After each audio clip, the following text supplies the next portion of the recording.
नमस्कार, मी साक्षी तुमचे सगळ्यांचे स्वागत आहे. तर नेहमीची तीच ग्रेव्हीतली पनीरची भाजी खाऊन जर तुम्हाला कंटाळा आला असेल तर ही रेसिपी खास तुमच्यासाठी.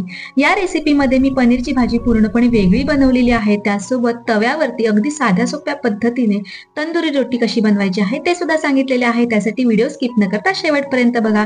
सगळ्यात आधी इथे मी 2 कप मैदा घेतलेला आहे. वजनी प्रमाण सांगायचं झालं तर एका कपामध्ये 200 ग्रॅम मैदा मावतो, म्हणजेच मी 400 ग्रॅम मैदा घेतलेला आहे. त्याचबरोबर 400 ग्रॅम गहूचं पीठ सुद्धा घेतलेलं आहे. तर एवढ्या प्रमाणामध्ये आहे ना बरोबर 6 ते 7 जणांसाठी या रोट्या बनतात. त्याचबरोबर मी इथे पाव कप म्हणजेच 1/4 कप तांदूळाचं पीठ सुद्धा घेतलेलं आहे. याऐवजी तुम्ही कॉर्नफ्लोअर सुद्धा घेऊ शकता. आता इथे मी बेकिंग पावडर घेतलेली आहे 1 चमचाभर. तर वजनी प्रमाणात सांगायचं झालं तर ही 10 ग्रॅम आहे. त्याचबरोबर बेकिंग सोडा घेतलेला आहे. वजनी प्रमाणात सांगायचं झालं तर बरोबर 5 ग्रॅम आहे. तर हे दोन्ही आपण घालायचं आहे यामध्ये आणि त्याचबरोबर अर्धा ते पाव चमचा चवीसाठी मीठ सुद्धा घालायचं आहे. आता हे सगळे जिन्नस आपल्याला चांगले चाळणीने चाळून घ्यायचे आहेत, ज्यामुळे ही पिठं चांगली मिक्स होतील आणि बेकिंग पावडर बेकिंग सोडा सुद्धा छान मिक्स होईल. आता इथे मी बरोबर 200 ग्रॅम म्हणजेच 1 कप मी दही घेतलेलं आहे. शक्यतो दही आंबट घ्यायचं नाहीये, गोड दही घ्यायचं आहे. जर दही आंबट घेतलं तर आपण जी ही रोटी बनवणार आहोत ना ती आंबट लागेल आणि म्हणूनच गोड दही घ्यायचं आहे.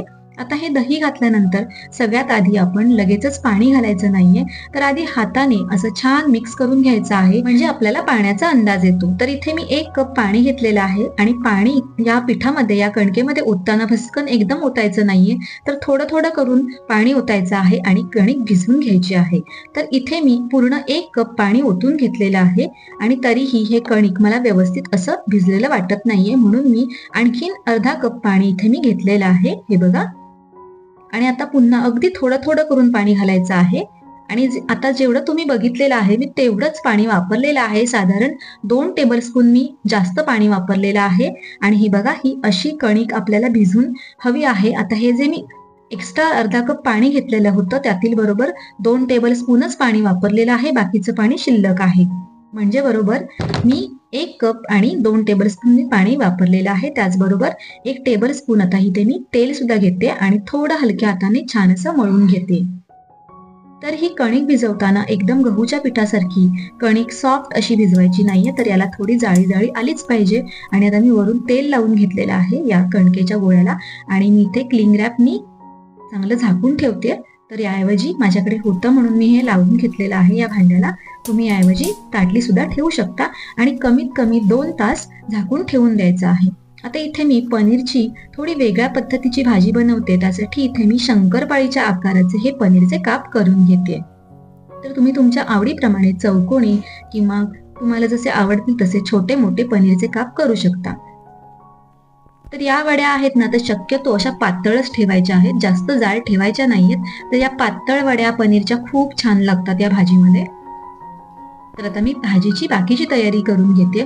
थोडीशी ग्रेव्ही करून घेते मी भाजीमध्ये, म्हणजे आपली भाकरी किंवा रोटी छान बुडली पाहिजे म्हणून. तर त्यासाठी 1 इंच आलं, 7 ते 8 लसूण पाकळ्या, 1 लाल टोमॅटो, 1 कांदा मी बारीक चिरून घेतलेला आहे मध्यम आणि याची मिक्सर मधून बारीक पेस्ट करून घेते. तर त्याचसोबत मी इथे 2 मोठे टोमॅटो घेतलेले आहेत. टोमॅटो एकदम लाल घ्यायचे आहेत. त्याचबरोबर 2 भोपळी मिरची घेतलेली आहे उभी चिरून आणि त्याचसोबत मी 4 मध्यम आकाराचे कांदे अगदी बारीक आणि उभे चिरलेले घेतलेले आहेत आणि 1 हिरवी मिरची सुद्धा घेतलेली आहे. तर ही वेगळी भाजी बनवतोय आणि म्हणूनच इथे आपल्याला उभे कांदे किंवा उभे टोमॅटो चिरून घ्यायचे आहेत, उभ्या भाज्या चिरून घ्यायच्या आहेत. आता कढई तापायला ठेवली आणि 1 पळीभर तेल तापायला ठेवलं. त्यामध्ये 50 ग्रॅम बटर घालून घेतलं. आता त्याचबरोबर इथे मी लगेचच बटर आणि तेल तापल्यानंतर कांदा सुद्धा यामध्ये घालून घेतला. गॅसची फ्लेम आपल्याला मीडियम ठेवायची आहे आणि आपल्याला हा कांदा साधारण मिनिटभर परतवून घ्यायचा आहे. थोडासा हलका कांद्याचा रंग आपल्याला बदलेपर्यंत हा कांदा परतवून घ्यायचा आहे आणि त्यानंतर यामध्ये आपल्याला टोमॅटो घालून घ्यायचा आहे आणि टोमॅटो आणि कांदा छान सॉफ्ट पोळला जावा म्हणून मी इथे फक्त पाव चमचा मीठ घातलेला आहे, जेणेकरून आपला हा टोमॅटो कांदा एकदम सॉफ्ट असा पोळला जाईल. आता लवकर पोळला जावा, छान पोळला जावा म्हणून मी झाकण ठेवलेलं आहे आणि साधारण मिनिटभराने झाकण काढलेलं आहे. पुन्हा एकदा परतवून घेतलेलं आहे, पुन्हा एकदा झाकण ठेवलेलं आहे आणि पुन्हा एकदा मिनिटभर मी परतवून घेतलेलं आहे. आता दोन्ही छान सॉफ्ट झालेलं आहे थोडं.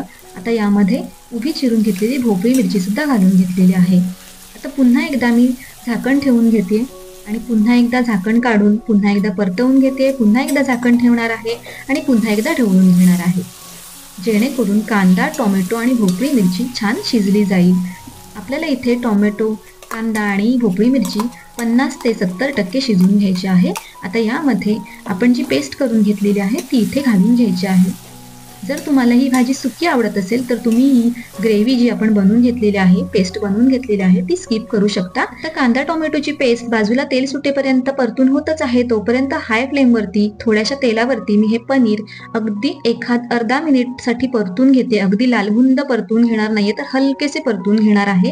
आता या ग्रेव्हीमध्ये मी 1 छोटा चमचा हळद, 1.5 चमचा घरचं लाल तिखट घालून घेतलेलं आहे. तुमच्याकडील मसाल्याला जर रंग कमी असेल, लाल रंग नसेल, तर तुम्ही काश्मीरी लाल मिरची सुद्धा वापरू शकता. आता यामध्ये पनीर मसाला घालून घेतलेला आहे 2 ते 3 चमचे आणि छान असं परतवून घेतलेलं आहे.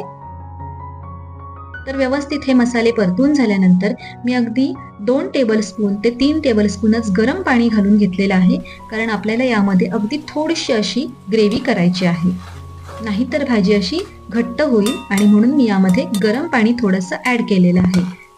आणि आता लगेचच मी यामध्ये हे पनीर जे फ्राय करून घेतलेलं आहे ते घालून घेतलं आणि चवीप्रमाणे मीठ सुद्धा घालून घेतलेलं आहे. तर लक्षात ठेवायचं आहे की आपण टोमॅटो पोळत असताना सुद्धा पाव चमचा मीठ घातलेला आहे. आता झाकण ठेवून पनीर छान असं शिजू दिलेलं आहे. आता ही पनीरची भाजी बघा मस्त अशी बनून तयार झालेली आहे.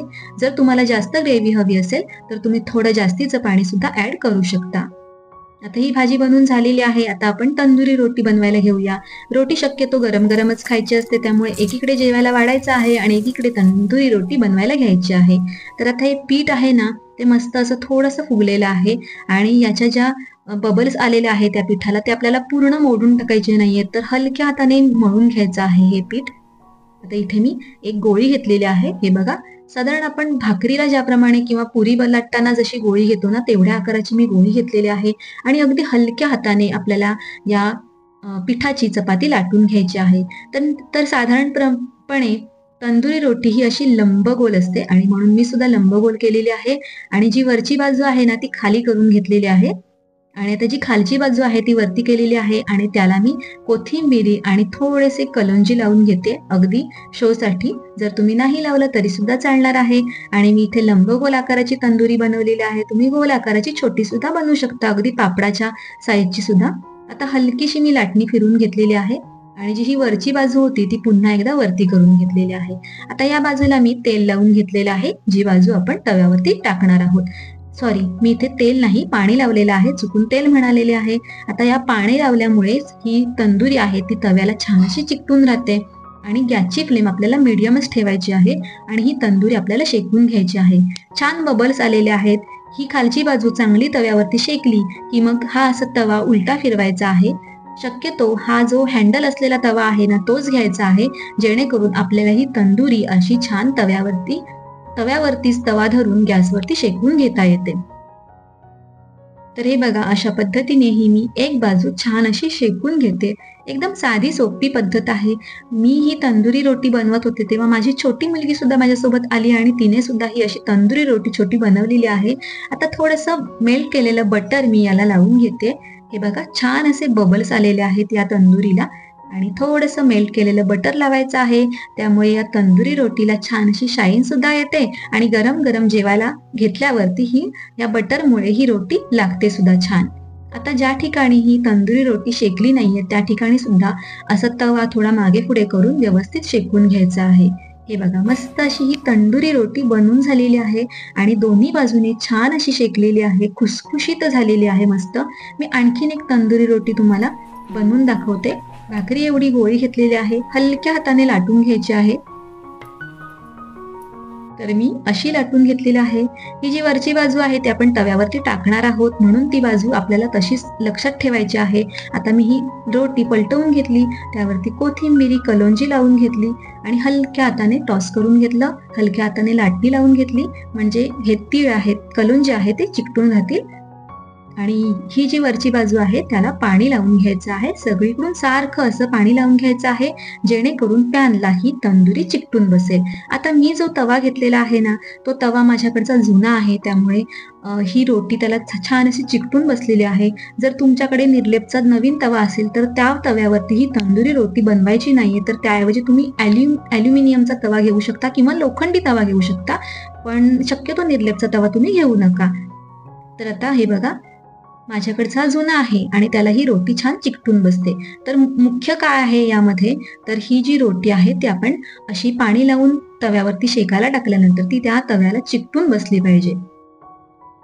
आणि जर तुमच्याकडे ॲल्युमिनियमचा तवा असेल तर तुम्हाला पकडीने धरून तुम्हाला असं फिरून ही तंदुरी रोटी एका बाजूने शेकून घ्यावी लागेल अशी गॅसवरती. हे बघा, आता याला पुन्हा एकदा मी छान बटर लावून घेते.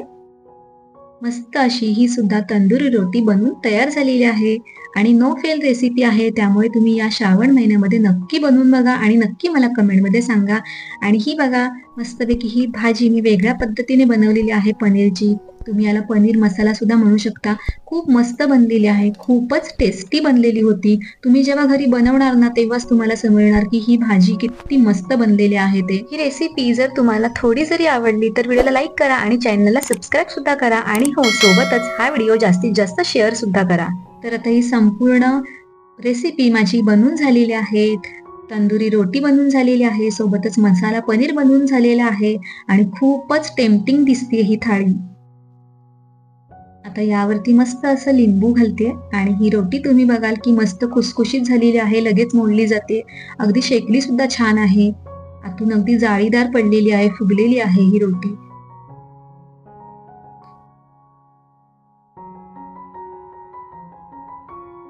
तर ही संपूर्ण रेसिपी बनून तयार झालेली आहे. तंदुरी रोटी आणि सोबतच पनीरची वेगळी अशी बनवलेली भाजी सुद्धा बनवलेली आहे मस्तपैकी मी, आणि सेम टू सेम रेस्टॉरंट स्टाईलच झालेली आहे. तुम्हाला हा संपूर्ण व्हिडिओ कसा वाटला कमेंटमध्ये नक्की सांगा आणि या श्रावण महिन्यात असेच वेगवेगळे पदार्थ बनवून सुद्धा बघा. चला तर मग पुन्हा भेटूया नवीन रेसिपी सोबत. तोपर्यंत नमस्कार.